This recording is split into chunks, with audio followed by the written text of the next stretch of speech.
శుభకార్యాలకు పూజార్ల కోసం వెతుకుతున్నారా? పూజారీస్.com లో అతి తక్కువ ధరలకే పూజార్లను ముందే బుక్ చేసుకోండి. వెంటనే కాల్ చేయండి. వీక్షకులందరికీ నమస్కారం. అందరికీ ముందుగా 2024వ సంవత్సరం నూతన ఆంగ్ల సంవత్సర శుభాకాంక్షలు. నూతన ఆంగ్ల సంవత్సరం 2024వ సంవత్సరం మేష రాశి వారికి ఏ విధమైనటువంటి ఫలితాలని ఇవ్వబోతూ ఉన్నదో ఈ వీడియో ద్వారా క్లుప్తంగా తెలుసుకునేటువంటి ప్రయత్నం చేద్దాం. ముఖ్యంగా 2023వ సంవత్సరాన్ని గనక చూస్తే జన్మ గురుని యొక్క దోషము, వ్యయ రాహు యొక్క దోషంతో మేషరాశి వారు చాలా ఇబ్బంది పడినటువంటి సందర్భాలు మనం చూడవచ్చును. రాజకోపో యశోహాని ఉద్యోగస్య విరోధకం అన్నారు శాస్త్రమందు. అంటే అటు ఉద్యోగపరమైనటువంటి స్థిరత్వానికి సంబంధించినటువంటి సమస్యలు, లేదా సంపాదన వచ్చినట్టే వచ్చి అంతా ఖర్చు అయిపోతూ ఉండడం, లేదా కుటుంబపరమైనటువంటి విషయాల్లో కొంత అసంతృప్తికరమైనటువంటి విషయాలు, అలాగే ముఖ్యంగా శుభ కార్యక్రమాలకి సంబంధించినటువంటి విషయాలు ఇవన్నీ కూడా కొంత వాయిదా పడుతూ 2023వ సంవత్సరం కొంత మిశ్రమమైనటువంటి ఫలితాలని మేషరాశి వారికి ఇచ్చింది. మరి 2024వ సంవత్సరం మేషరాశి వారికి ఇక మనం చూస్తే అద్భుతమైనటువంటి ఫలితాలని ఇవ్వబోతూ ఉన్నది. ఇది చాలా గొప్ప ఆనందదాయకమైనటువంటి విషయంగా చెప్పవచ్చును. కారణం ఏంటంటే మేషరాశి వారికి లాభస్థానమందు శనేశ్వరుని యొక్క సంచారము అతి యోగ్యమైనటువంటి సంచారంగా చెప్పవచ్చును. ఇక గురుగ్రహం ఈ సంవత్సరంలో మే నెల 1వ తారీఖు లగాయతు 2వ స్థానమందు గురుని యొక్క సంచారంతో దాదాపుగా వ్యయస్థానంలో గురుడు ఉన్నప్పుడు గురుబలం లేదు, జన్మరాశిలో గురుడు సంచారం జరుగుతున్నప్పుడు గురుబలం లేదు, లాభస్థానంలో గురుడు సంచరించిన 2020వ సంవత్సరం లగాయతు మేషరాశి వారికి సరి అయినటువంటి గురుబలం లేక 2020, 21, 22, 23 4 సంవత్సరాల పాటు ఈ గురుబలం అనేటువంటిది పూర్తి స్థాయిలో లేక చాలా ఇబ్బంది పడ్డారు.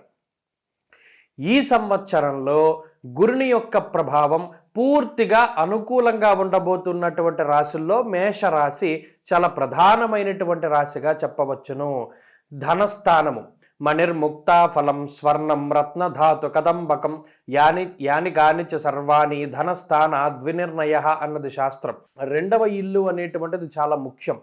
అది ధనస్థానము, కుటుంబ స్థానము, నేత్రస్థానము, వాక్స్థానము, ముఖస్థానము, ఇలా చాలా కీలకమైనటువంటి స్థానం కాబట్టి ఆ స్థానమందు గురుని యొక్క సంచారం జరుగుతూ ఉండడం మేషరాశి వారికి అదృష్టంగా చెప్పవచ్చును.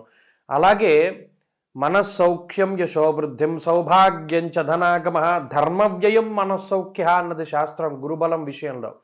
కాబట్టి మే నెల 1వ తారీఖు లగాయతు ఎప్పుడైతే గురుబలం మేషరాశి వారికి వస్తుందో అప్పటి నుండి ఈ రాశి వారికి అదృష్ట యోగము అనేటువంటిది ప్రారంభమవుతుంది. మరి అంతగా మునుపండి అంటే లాభస్థానమందు ఎప్పుడైతే శనేశ్వరుని యొక్క సంచారం కలుగుతూ ఉన్నదో అది కూడా చాలా గొప్ప ఫలితంగా చెప్పవచ్చును. దీర్ఘ సంచార గ్రహాల్లో గురు శనుల యొక్క అనుకూలత వల్ల ఈ సంవత్సరం చాలా లాభదాయకమైనటువంటి ఫలితాలని మేషరాశి వారు అనుభవించబోతూ ఉన్నారు.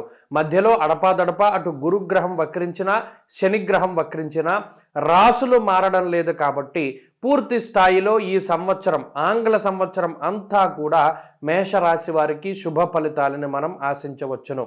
మరి ఏ రకమైనటువంటి శుభ ఫలితాలండి అనంటే యజన కీర్తి గృహ కాంచన పుత్ర వస్త్ర అశ్వాధికో గురుగ్రహం ఇచ్చేటువంటి కారకత్వాలు ముఖ్యంగా ఉద్యోగానికి సంబంధించినటువంటి సమస్యల నుండి బయటపడతారు, ఆర్థిక ఇబ్బందుల నుండి బయటపడతారు, కుటుంబపరమైనటువంటి సమస్యల నుండి బయటపడతారు. కుటుంబ సభ్యుల్లో ఎవరికైనా అనారోగ్య సమస్యలున్నా, సంతానం సరిగా లేకపోయినా, సంతానం కలగకపోయినా, కలిగినటువంటి సంతానం అభివృద్ధి పదంలో ముందుకు సాగకపోయినా, ఇటువంటి అనేక రకాలైనటువంటి కష్టాల నుండి బయటపడడానికి గురుబలం ఉపయోగపడుతుంది.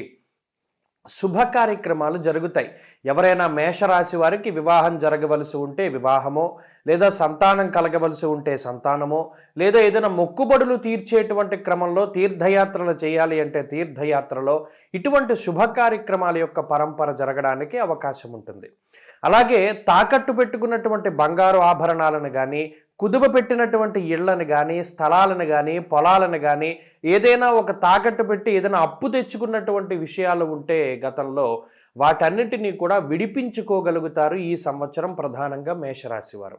అలాగే వ్యవసాయం చేసేటువంటి వారు లాభపడడానికి అవకాశం ఉన్నది. ట్రావెల్స్ బిజినెస్, వ్యవసాయము, ప్రింటు, ఎలక్ట్రానిక్ మీడియాల్లో పనిచేసేటువంటి వారు, సాఫ్ట్వేర్ ఉద్యోగస్తులు, గవర్నమెంట్ రంగంలో కాంట్రాక్ట్ ఉద్యోగాలు చేసేటువంటి వారికి సైతం పర్మనెంట్ ఉద్యోగాలు వచ్చేటువంటి పరిస్థితులు మేషరాశి వారిలో ప్రధానంగా కనబడుతూ ఉన్నాయి.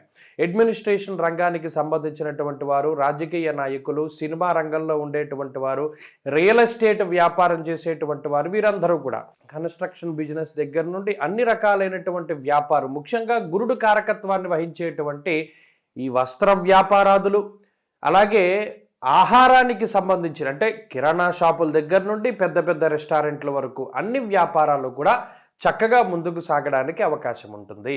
ఉద్యోగంలో పదోన్నతి, ఉద్యోగంలో మార్పు లేదా పదోన్నతి జరగడం, ఏదేమైనా సరే ఆర్థికంగా లబ్ధిని పొందేటువంటి పరిస్థితులు ఈ రాశి వారిలో ప్రధానంగా కనబడుతూ ఉన్నాయి. ఇక చాలా కాలంగా సంతతి కోసం ఎదురు చూస్తూ ఉండేటువంటి వారికి సంతానం కలగడం, అలాగే విద్యార్థులు ఎవరైతే ఉన్నారో దూర ప్రాంత సంచారం చేయాలి, విదేశాల్లో చదువుకోవాలి, లేదా ఇప్పటికీ విదేశాల్లో చదువుకుంటూ అక్కడ ఉద్యోగం కోసం ప్రయత్నం చేస్తూ ఉండేటువంటి వారికి ఉద్యోగం లభించడం, అలాగే వేరే దేశాల్లో స్థిరత్వానికి సంబంధించినటువంటి గుర్తింపు కార్డులు లభించడం లాంటి అంశాలు కూడా చక్కగా కనబడుతూ ఉన్నాయి. అలాగే ఎవరైతే ఈ సంవత్సరం విదేశాలకి వెళ్ళి చదువుకోవాలి అనుకుంటూ ఉన్నారో వారికి కూడా అవకాశాలు చక్కగా వస్తాయి. వీసా అప్రూవల్స్కి ఏ విధమైనటువంటి సమస్యలు ఉండవు. అలాగే పోటీ పరీక్షలు రాసేటువంటి వారు, కాంపిటేటివ్ ఎగ్జామ్స్ లేదా మీకు నచ్చినటువంటి విశ్వవిద్యాలయాల్లో చేరాలి, అటు డిస్టెన్స్లో కానీ లాంగ్ టర్మ్ కానీ లేదా కోచింగ్లో ఉండేటువంటి వారికి సైతం ఈ గ్రహస్థితి చాలా అద్భుతంగా ఉపయోగపడుతుంది. ఇక స్త్రీలకు ప్రత్యేకించి ఈ గ్రహస్థితి మానసిక ప్రశాంతతని, కుటుంబ సౌభాగ్యాన్ని, ఉద్యోగాన్ని, వ్యాపారాన్ని అభివృద్ధి పదంలో ఉండేలా చేస్తుంది. మరి ఈ సంవత్సరం గ్రహస్థితి పూర్తిగా అనుకూలంగా ఉన్నది. రాహు కొంత ప్రతికూలంగా ఉన్నారు కదండి. మరి రాహు ఏమి చేయరా అంటే ధన వ్యయాన్ని రాహు కారణం అవుతారు, అలాగే స్థానచలనానికి కూడా రాహు కారణమవుతారు. ఈ రెండు విషయాలు, అలాగే నిద్ర పట్టకపోయేటువంటి స్థితికి కూడా రాహు కారణమవుతారు. కాబట్టి ఆయా విషయాల్లో జాగ్రత్తగా ఉండడం, స్కిన్కి సంబంధించినటువంటి సమస్యలు, గ్యాస్ట్రిక్ సమస్యలు, వెన్నుపాముకి సంబంధించినటువంటి సమస్యలు కలగజేస్తారు. కాబట్టి చక్కగా ఈ సంవత్సరం మొత్తం షష్ఠి ఉపవాసాలు చెయ్యండి. శుక్లపక్షంలో, కృష్ణపక్షంలో వచ్చేటువంటి సుబ్రహ్మణ్య షష్ఠి ఉపవాసాలు చేసి షష్ఠి రోజున సర్పసూక్తంతో సుబ్రహ్మణ్యేశ్వర స్వామికి అభిషేకం చేసి మినుములు లేదా మినప్పప్పు దానం చేయడం ద్వారా ఆ రాహు ఇచ్చేటువంటి చెడు ఫలితం కూడా పోయి అన్ని విధాలుగా కూడా మీకు శ్రేయోదాయకంగా ఉంటుంది. అలాగే ప్రతిరోజు కూడా రాహు గ్రహం యొక్క శాంతి కోసమని అమ్మవారి యొక్క స్తోత్రాన్ని పారాయణ చేసినా కూడా మేషరాశి వారికి అత్యద్భుతమైనటువంటి ఫలితాలు ఈ సంవత్సరం వస్తాయి. స్వస్తి.